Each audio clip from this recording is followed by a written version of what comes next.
Let me set the stage this morning or get our wheels further thinking with a few questions to kind of just stimulate and get our gears rolling.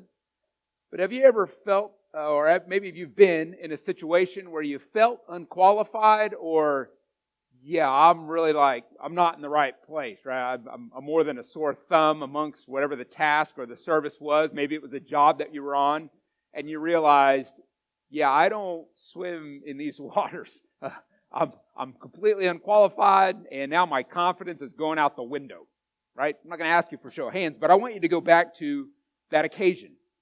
And Christian, maybe for you, it was a time when the Lord was setting you apart for a specific work. Maybe it was within the body of Christ to serving the church in some capacity, or maybe it was maybe those first steps of, boy, I'm going to embark. I understand that the Lord has given me an assignment as His child, and that is to go and make disciples of all nations. And so, boy, here I go, Lord. And maybe at that time, you think back to those maybe first days when you're pushing off the shores and inviting maybe another guy or another gal, ladies. Hey, how do we broach maybe this, what seems to be an awkward conversation there? How do I even offer? Do you want to meet with me? Right? And how do you get these words out? And really just battling maybe just some inward doubts and maybe some inward anxious thoughts that you're faced with in that moment. Maybe you wrestled with a thought like this: Lord, are you sure that you want me doing this? Now, I would imagine I'm not the only one who's wrestled with that. So I want to take you back to my mid-20s. This was some time ago, and if my bride were here, she would say, yeah, that was a long time ago. But I want to take you back to my early days when, unbeknownst to me, the Lord was preparing me to become a Sunday school teacher. This wasn't something that I was aspiring to. It wasn't on my radar. It wasn't even my top 10 bucket list. In fact, I had no desire to do such a thing. But for those of you who know me, about my mid-20s is really when the Lord laid a hold of my life and just started flipping things around and putting some seriousness in my feet with regards to just pursuing Him and knowing Him better. We talked about last week just the Lord's timing being fantastic, and I looked back at that time, and that was pretty monumental for me.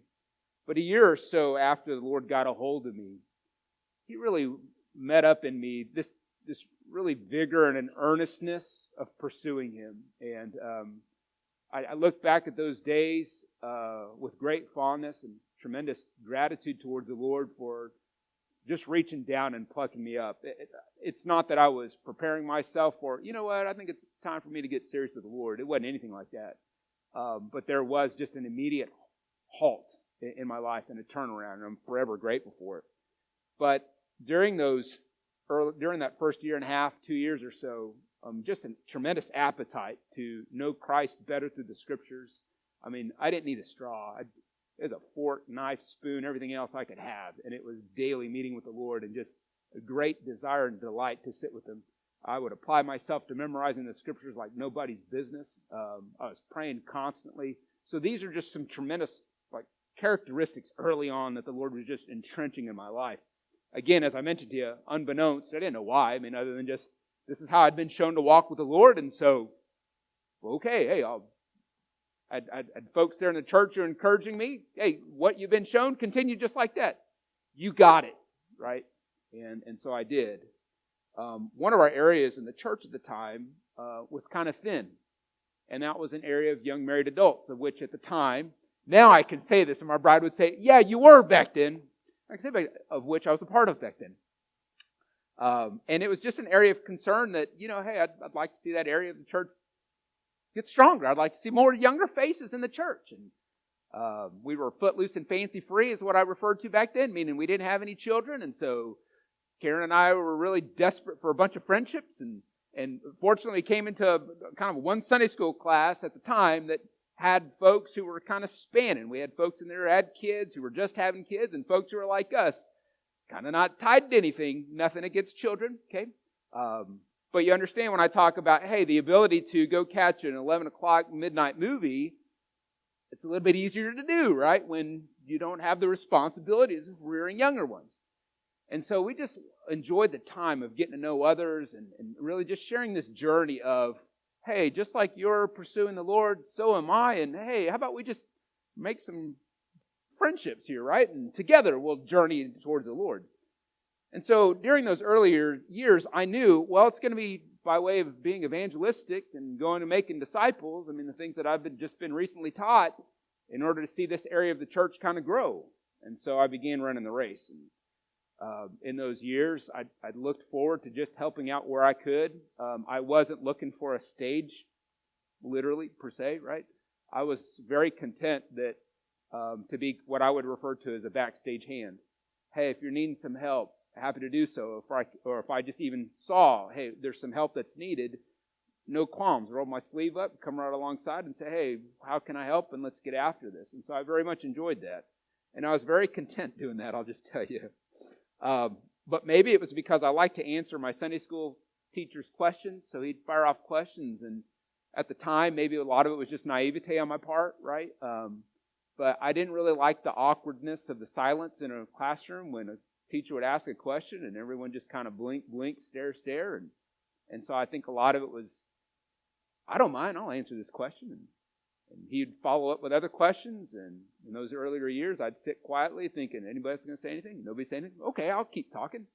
And I think as a result of that, I don't know if my Sunday school teacher at the time either just saw, like, hey, this guy likes to talk, so let's give him something to do. I don't know.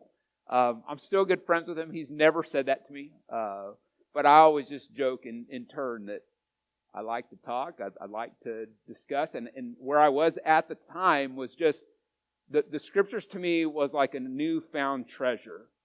Unfortunately, I had a number of copies of Bibles in my home, but I never read it. But the newness of being in God's Word regularly, I mean, I was learning all kinds of stuff. Like, I'm sure, right? I mean, I went to a private school when I was younger years. We had Bible class. I went to a Bible university, but sadly, it wouldn't be into those mid-20s when I'm sitting there in God's Word for myself going, wow. And Karen and I would often say, never heard this. This is like new to us. And so kind of like kids in a candy store, it was fantastic. And so I enjoyed coming to Sunday school class. I think it was just eager beaver on my part, sharing what I've been learning in the scriptures and questions being asked. And let's talk about this, guys and gals, right? And but the time came about a year and a half so where my Sunday school teacher invited me to go to lunch, and I was routinely getting together with him and hanging out.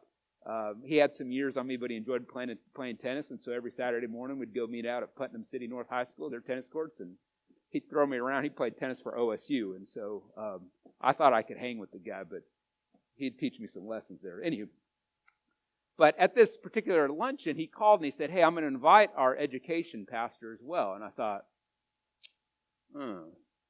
this is a serious meeting. Wonder what we're going to talk about.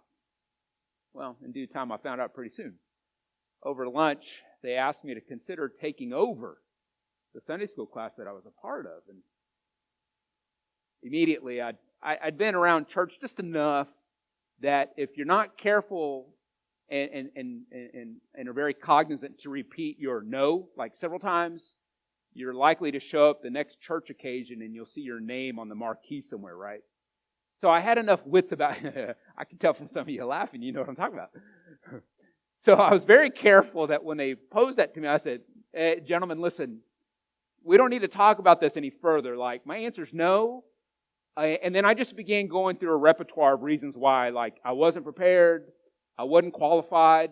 And so, I mean, they were patient, they were kind guys. I'm still good buddies with these fellows.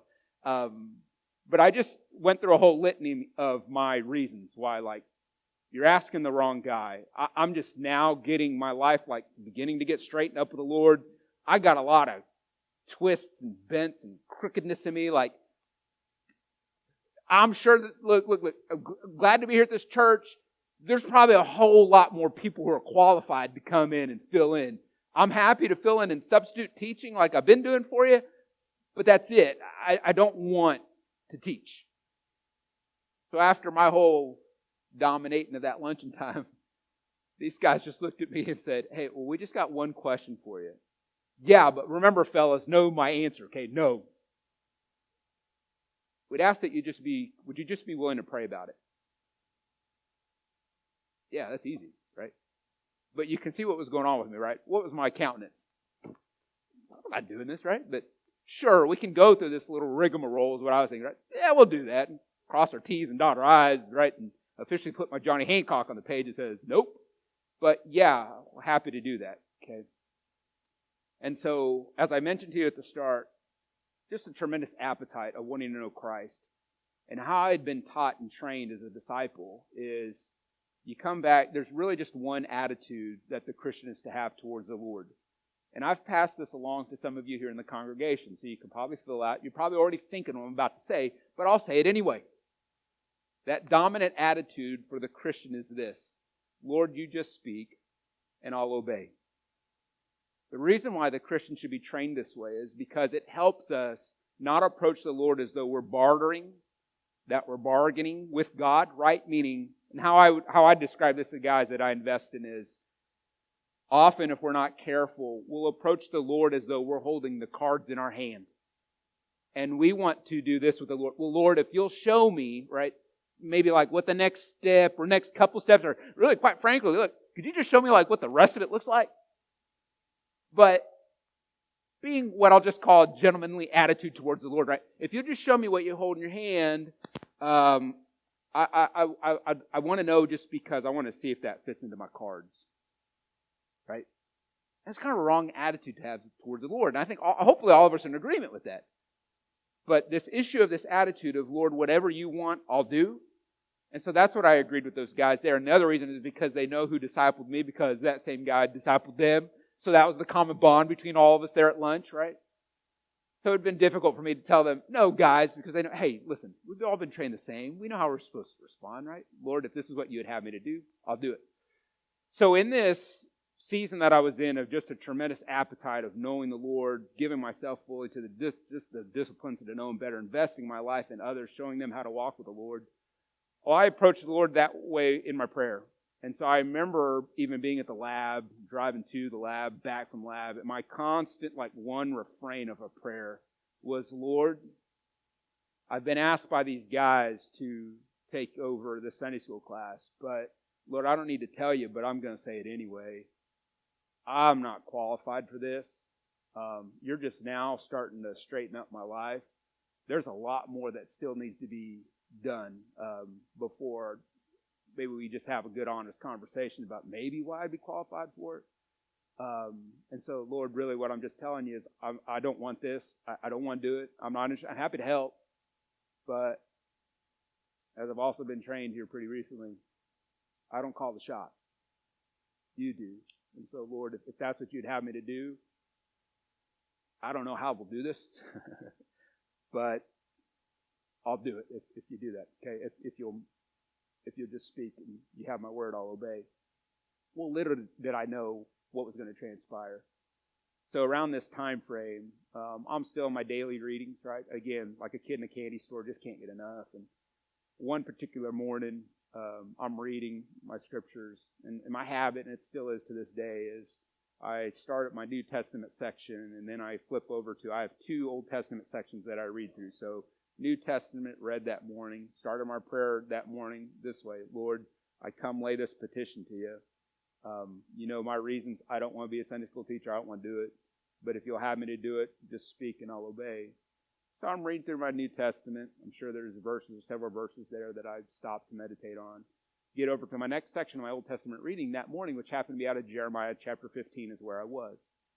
Well, as I'm reading, right, and again, my aim is, as I've passed on to a number of you guys, and gals, you're familiar with it too, right, is, all right, what passage here is the Lord, right, using so that I can ponder and then picture and pray upon.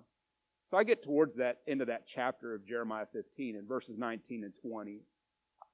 The only way I'll just describe it this way, I can talk more about this later on, but I'm just going to describe it in this manner.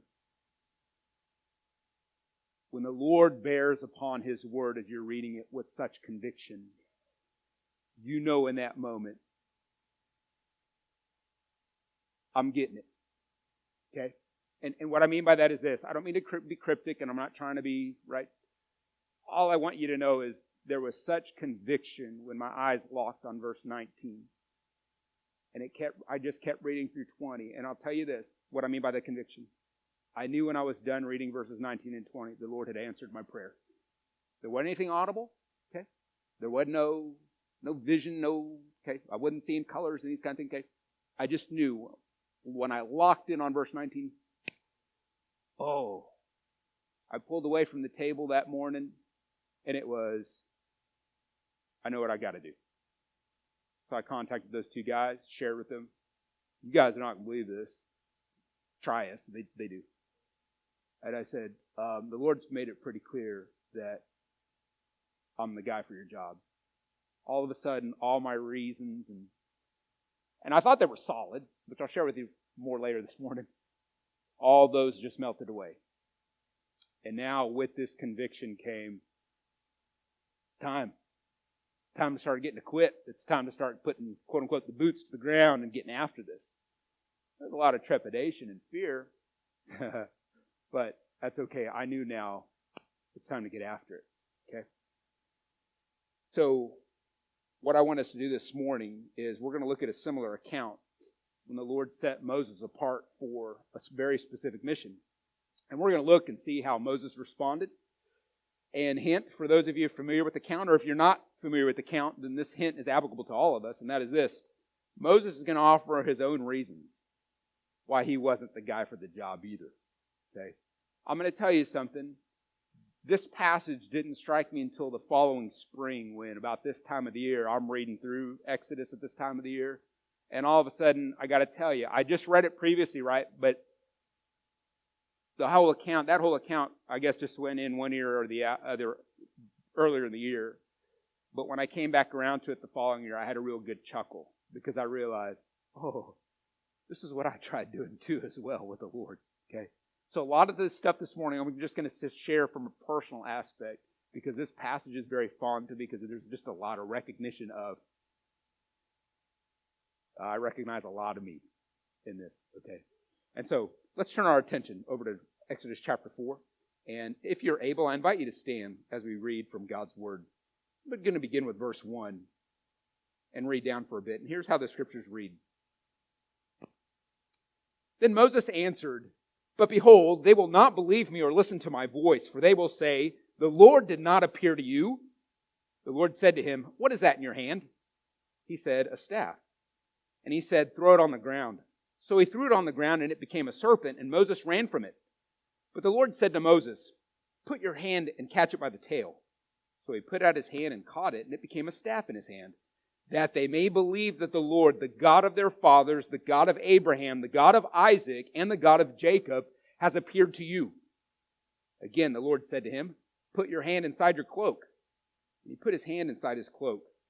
And when he took it out, behold, his hand was leprous like snow. Then God said, "Put your hand back inside your cloak." So he put his hand back inside his cloak, and when he took it out, behold, it was restored like the rest of his flesh. "If they will not believe you," God said, "or listen to the first sign, they may believe the latter sign. If they will not believe even these two signs or listen to your voice, you shall take some water from the Nile and pour it on the dry ground. And the water that you shall take from the Nile will become blood on the dry ground." Verse 10. But Moses said to the Lord, "O my Lord, I am not eloquent, either in the past or since you have spoken to your servant, but I am slow of speech and of tongue." Then the Lord said to him, "Who has made man's mouth? Who makes him mute or deaf or seeing or blind? Is it not I, the Lord? Now therefore go, and I will be with your mouth and teach you what you shall speak." But he said, "O my Lord, please send someone else." Then the anger of the Lord was kindled against Moses, and he said, "Is there not Aaron your brother the Levite? I know that he can speak well. Behold, he is coming out to meet you, and when he sees you, he will be glad in his heart. You shall speak to him and put the words in his mouth, and I will be with your mouth and with his mouth, and will teach you both what to do. He shall speak for you to the people, and he shall be your mouth, and you shall be as God to him. And take in your hand this staff, with which you shall do the signs." Let's bow. Father, these next few moments, may you continue to use your word to effect the transformation, the change, the ongoing sanctification in the lives of your children, us, the church. And for friends this morning, that you would continue to meet your word, both with power from your Spirit and with conviction that comes from your written word, that leads unto repentance, causing salvation. Oh, my Lord, as we continue to give our attention to your word, may you be glorified in the accomplishment of much by way of your word. Please, we need you, and may you continue to teach us how desperate we are for you. It's in the name of Christ I ask these things. Amen. Amen. You may be seated.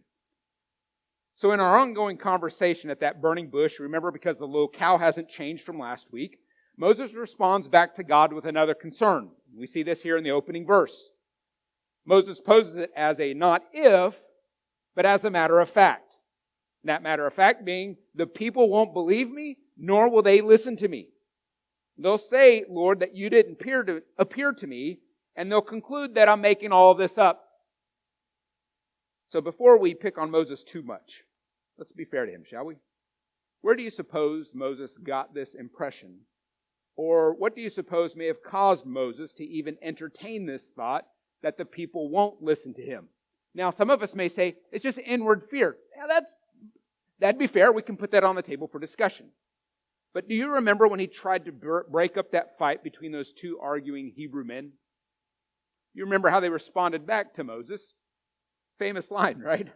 Hey, who made you a prince and judge over us? Remember or recall as well, the author of the book of Hebrews, over in the New Testament, wrote that Moses thought at that time that his fellow Hebrews would understand that he indeed had been sent by the Lord to be their deliverer. But they didn't at that time. And that was the last time that Moses had any interaction with the people of Israel. So this could be why he replied to the Lord with this concern. Father, or God, they didn't listen to me then, so what makes you think they will this time around? Then the Lord provides Moses with 3 signs or proofs that will assure the people that the Lord has indeed sent Moses to be their leader, who will guide them up out of Egypt. The first sign, turning a wooden staff into a snake. We read in verse 2 of the Lord's sign that he affords Moses, that in order to validate Moses as his sent servant, the Lord provides him with this first demonstration. Moses, throw your staff down on the ground, and poof. Not talking that there was smoke like this was some ninja or magician's trick, you understand. But he throws that staff down, and immediately that piece of wood becomes a live snake. Before we say, hey, come on now. Well, we know it was a live snake because of Moses' reaction. He runs away from the thing. The next thing is God instructs him to pick it up by the tail, and once again, immediately, that snake becomes his wooden staff. Once again. Now, before we get caught up in the how in the world did this happen, and I'll give a brief explanation to that here in just a moment.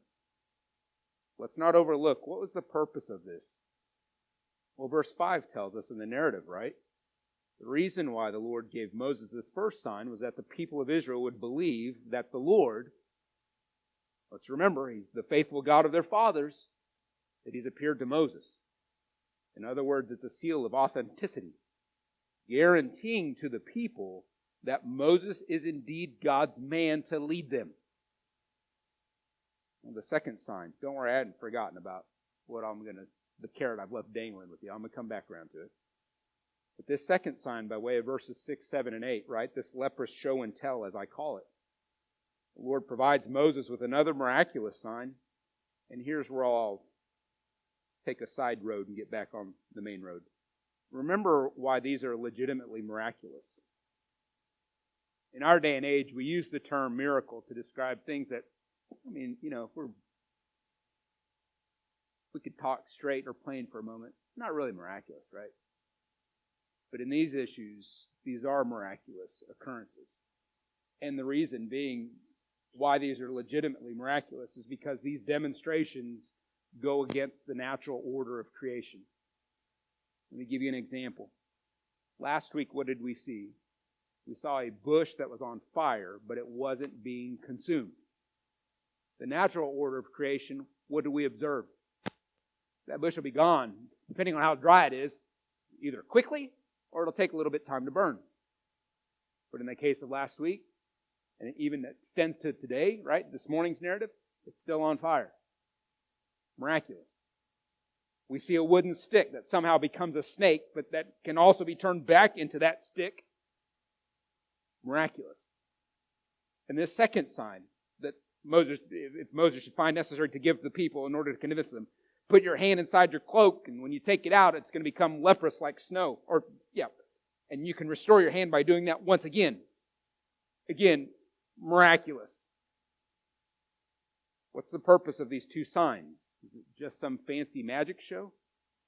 No, because once again in verse 8 we learn it's so that the people of Israel will believe that the God of their fathers has indeed heard their cries and is now acting to deliver them from their bondage and affliction. And yet still the Lord would grant Moses a third sign, and that of turning water into blood. Now this third sign was predicated on whether the people would believe the first two signs or listen to Moses. And if they didn't, then by all means, get some water from the Nile River, pour it on the ground, and immediately it will become blood. Note, again, miraculous, it won't have the appearance of blood, like somehow it's reflecting some certain wavelength out of the sky, right? And it has this red appearance. No. It won't have this like blood. No. It'll be legitimate blood on the ground. So a third miraculous sign. Now, I want us to fast forward time a bit to the days of Jesus' physical ministry. And the Gospel of John in particular emphasizes the Israelites' need for Jesus to provide some sign in order to prove His authority. And if you're familiar with the Gospel of John, you know that's kind of like a dominant theme through John's Gospel. Sign. Sign. Because everywhere that Jesus was going, the people were just demanding and asking, by what authority do you do these things? Give us some sign that we may know you're from God. Now, do you understand why the people would be making such demands of Jesus? I think sometimes when we get in the New Testament, because maybe either we may not be as familiar with the Old Testament, or in our thinking between the two covenants, we may be a bit disconnected. Sometimes we forget the cultural environment that had already been established. And if you have a Western mindset like me and you approach the New Testament, particularly the Gospel of John, it can be easy for me to approach, whether it's the religious leaders or just the people in general, and say, well, you guys are just being real selfish, right? Like, the Lord's already telling you, He's making it plain. Why do you keep asking for signs, for example? Well, I want us to kind of connect these dots here, because you need to understand the people had been conditioned for signs. I'm not saying it was a bad thing, and here's what I mean. A survey of the Lord working through the Old Testament can offer you this conclusion. Wherever and through whomever the Lord worked, it was usually manifested with some sign. Okay? For example, we see Moses here and these accompanying signs that, once again, it wasn't Moses who derived these signs. It was the Lord who gave them to Moses in order to show them to the people. But I want you to think elsewhere. Maybe, for example, they're judges. We get to the book of Judges. You think of Gideon. And what was the proof to Gideon? And right, we think of just a small example. The wet and dry fleece where where Gideon is kind of trying to get the proof of authority from the Lord. Are you indeed, right, setting me apart and calling me to do this particular work? Or we think of Joshua, and we may not call the marching around the town of Jericho as a sign, but the people, no doubt, would have seen this as a tremendous act or demonstration of God. That we march around this town, we don't need battering rams, nobody needs to take ropes and pull on the walls, we don't even need to push on them. They fall. I mean, I would qualify that as a sign. And so my point being, right, that Israel, the people of Israel, had kind of been conditioned to think in terms of whenever the Lord is working in our history, we know that He accompanies this with signs. In order to validate one's authority from the Lord, right, there was some act that would guarantee or prove that this was indeed of the Lord's doing. And in Jesus' days, Israel's still looking for signs. And you think, fast forward through Jesus' physical ministry, even when He's hanging on that cross, and He makes the comment, I'm thirsty. You remember what some in the crowd said? Hey, whoa. Don't give him fluid just yet. Let's see if Elijah comes down. Sign. And even though Jesus had provided them with several during his physical ministry, he turned water into wine, his first miracle. Or walking on water, the disciples saw that. Or more than just the disciples saw the raising of Lazarus from the dead. And yet there's an occasion when the people make a simple request of Jesus. And in simplicity, it's, Jesus, just give us a sign. And on this particular occasion, what I'm thinking, he told them, I'm not going to give you any signs except for one. And he tells them, I'm giving you the sign of Jonah, which was to signify his death and his resurrection from the grave. But that's Moses in early Israel. We've seen kind of a little bit of the conditioning that nation would have become familiar and used to. We get into the days of Jesus' physical ministry. But listen, we're not too different from the people of Israel either. We too would really like to have some kind of sign, wouldn't we? I mean, maybe in our modern times, in the church, if we're not careful, we can invest, or what I'd say maybe lose time, staring a little bit too much into the constellations, trying to figure out the stars and the planets and the alignment, right? Why is that? Because there's something inherent in us that is looking for further evidences or further proofs, or I'll just borrow the Old Testament word, looking for signs. But let me just remind you, Christian, faith is believing in what we cannot see. That's Hebrews 11:1.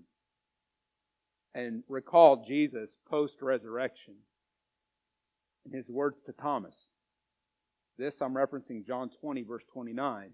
The latter part of that verse where he mentioned to Thomas, blessed are those who have not seen and yet have believed. Right? This is kind of the tension, if you will, that exists in the Christian on this side of heaven, is it not? Inwardly, we think in terms of the Lord setting me apart or setting you apart for a particular task. Or we can just speak broadly in the great mission, right, of going and making disciples. And all of our reasons that we think, no, or Lord, if you really want me to do this, then, right, fill in the blank.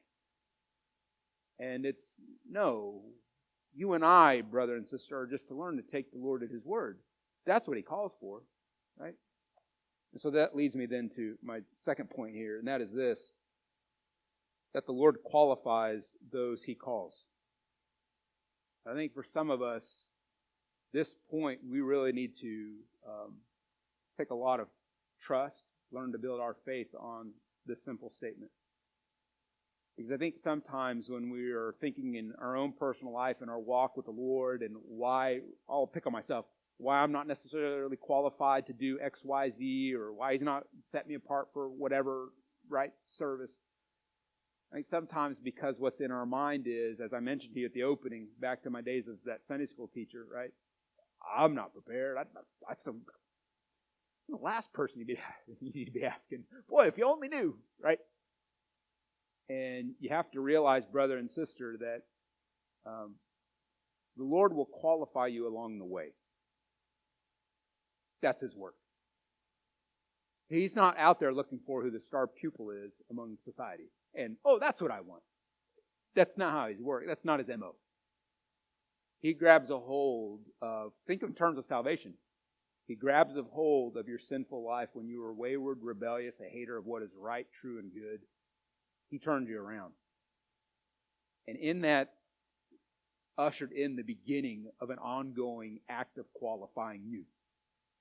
Meaning, over the years that He'll afford you to walk with Him, while He is polishing and cleaning your life up, He'll also supply what you need for the journey.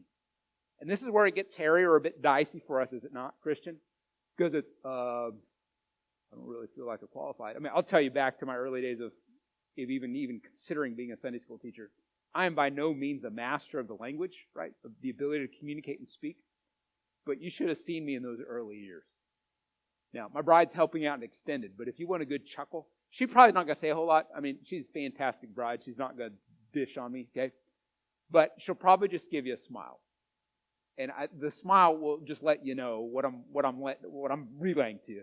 And that is, boy, howdy, those early years,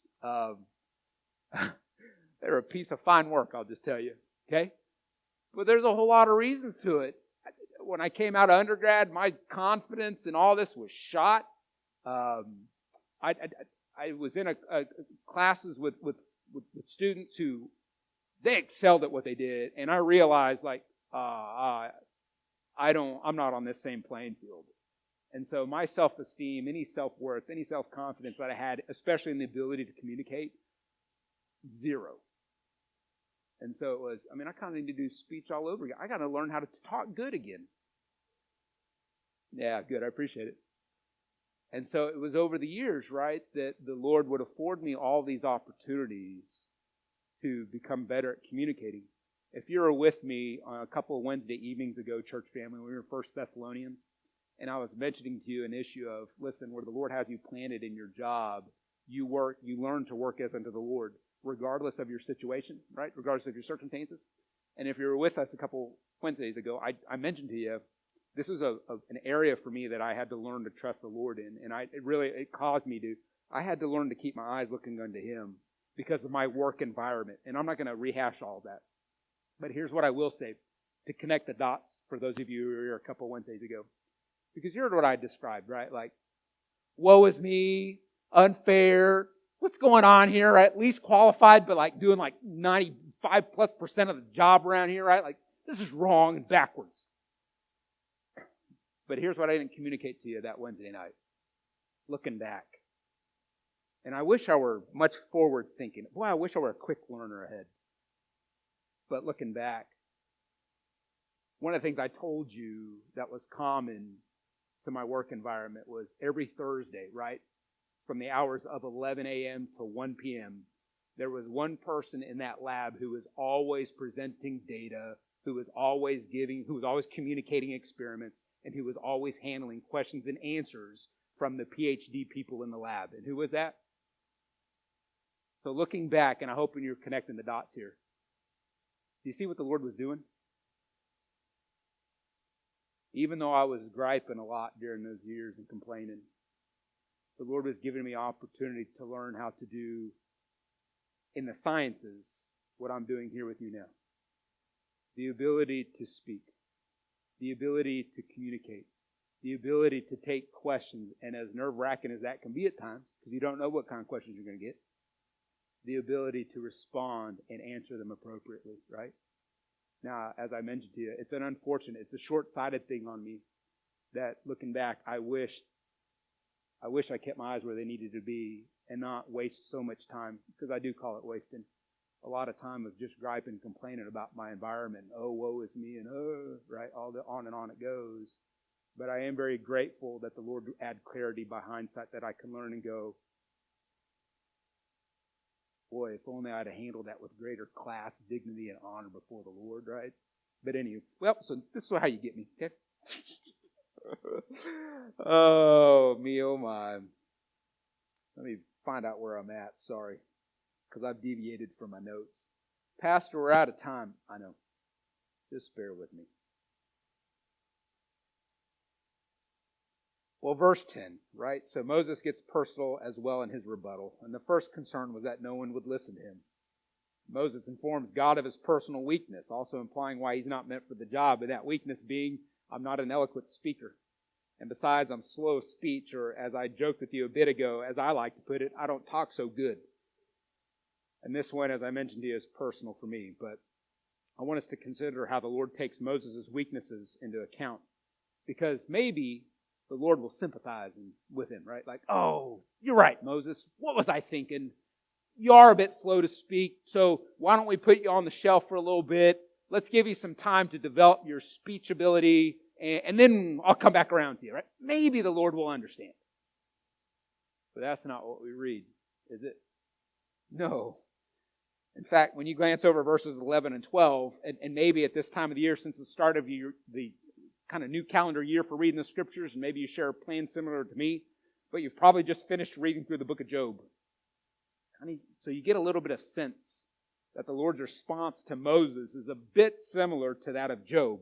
Although I understand there's differences. For example, Moses gets a couple of rhetorical questions, while Job is faced with 70 questions. Very different. But I want us to answer the questions that the Lord posed to Moses. The first, who made man's mouth? Oh, evolution, right? Oh, wait a second. Wrong answer. The Lord did, right? Who makes a person mute, deaf, blind? Who gives them the ability to see? Is that just millions of years?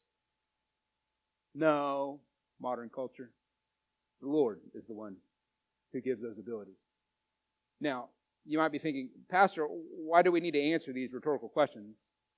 Because the Lord answers them. And I'm glad you're paying attention. Because it's nice that the Lord doesn't leave us room to guess. And you see here in these verses 11 and 12, the Lord even answers these rhetorical questions. Is it not I, the Lord, who does these things? And it is indeed. So what was the message, right? What was the take home for Moses? I, the Lord, have made you. I've created you, and I've gifted you with abilities. And now I'm putting you into service. Christian, do your ears hear this? And don't be quick to say, but my name's not Moses. Further in verse 12, Moses, you're to go. You do what I've instructed, and I'll teach you what to say along the journey. Oh, how we need to believe the Lord in this as well. Because a common sentiment among Christians today as to why we don't share the gospel or why we don't go and make disciples is fear. Not only a fear of how others will react, and I think we're kind of the big fear in the room is they're going to reject me. But I think it's also a fear that's based on our inadequacies, such as, who am I to tell another person how to live? What am I supposed to say? And then the all famous line, well, I don't speak so good as them. So Moses makes a direct plea at this juncture. Please, send someone else. And it's at this rebuttal that the Lord's anger is kindled. It's kind of weird, isn't it? It's kind of odd. You may ponder for a moment. How did Moses get this sense? I'll just ask one question. Why is the Lord's anger kindled? Because the Lord has clearly instructed Moses on the assignment. And I'm going to refer to it as Moses is attempting to drag his feet, maybe even room of a refusal to comply. Let me ask you this, and I'm about to wrap up. I want to give you some time to reflect before I dig just a bit deeper.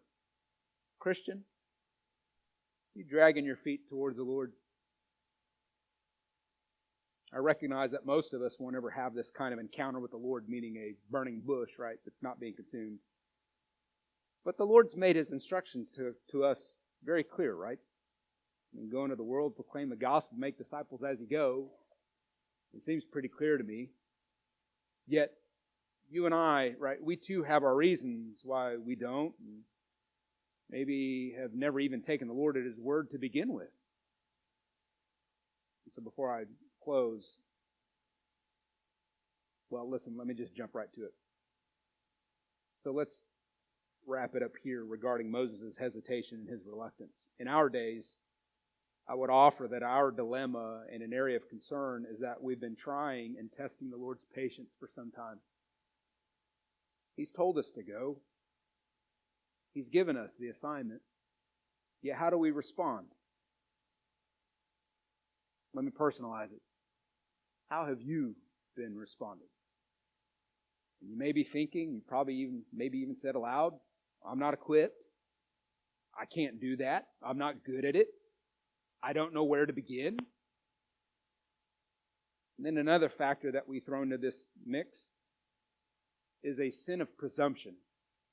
And this may sound odd to our ears, but let me explain. Sin of presumption is based upon this level of this kind of thinking.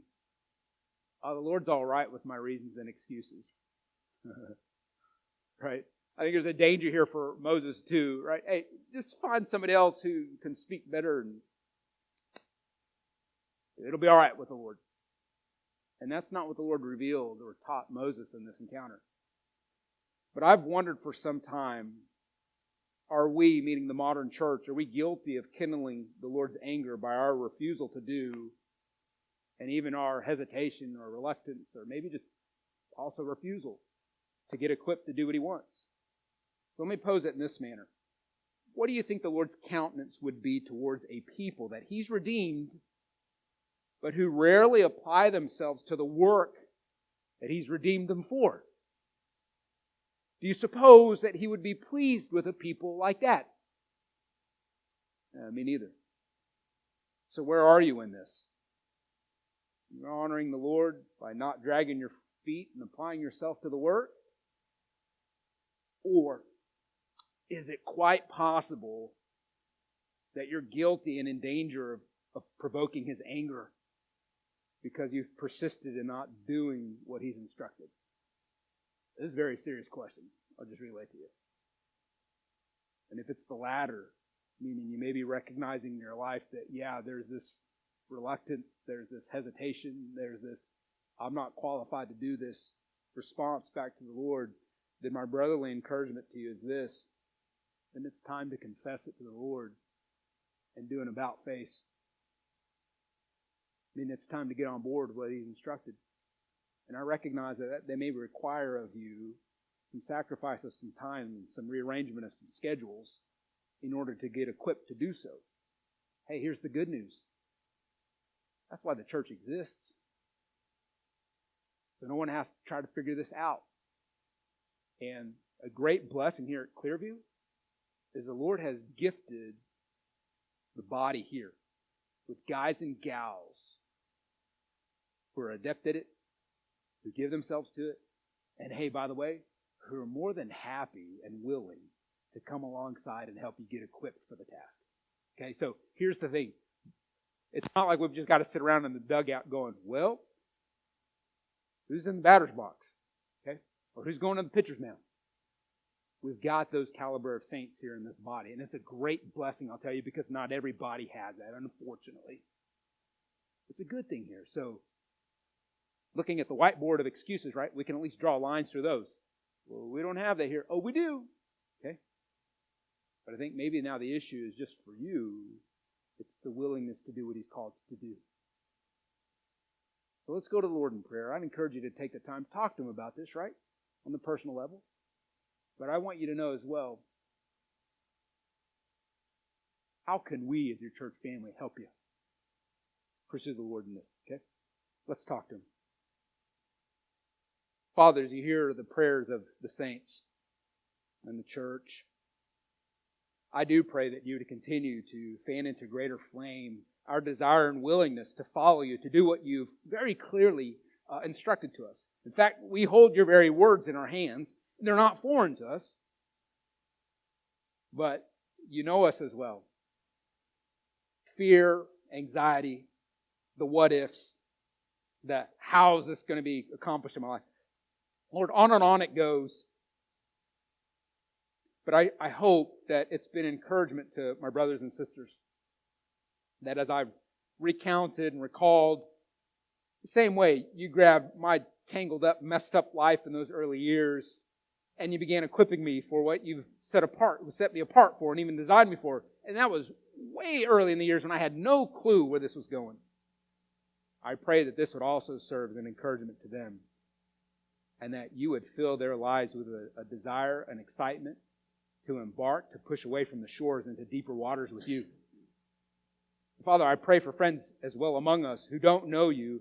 Their concern is not so much about pushing off the shores and diving into the adventures of exploring and discovering who you've gifted them for. Their need of the hour is getting right before you. And Lord, perhaps their issue is one of just neglecting your first call, and that is to turn away from their sins and to yield their lives up to you. Lord, may you continue your abundant, good, gracious work among all of us for your name's sake and for your glory. We love you, and it's in the name of Christ I pray these things. Amen.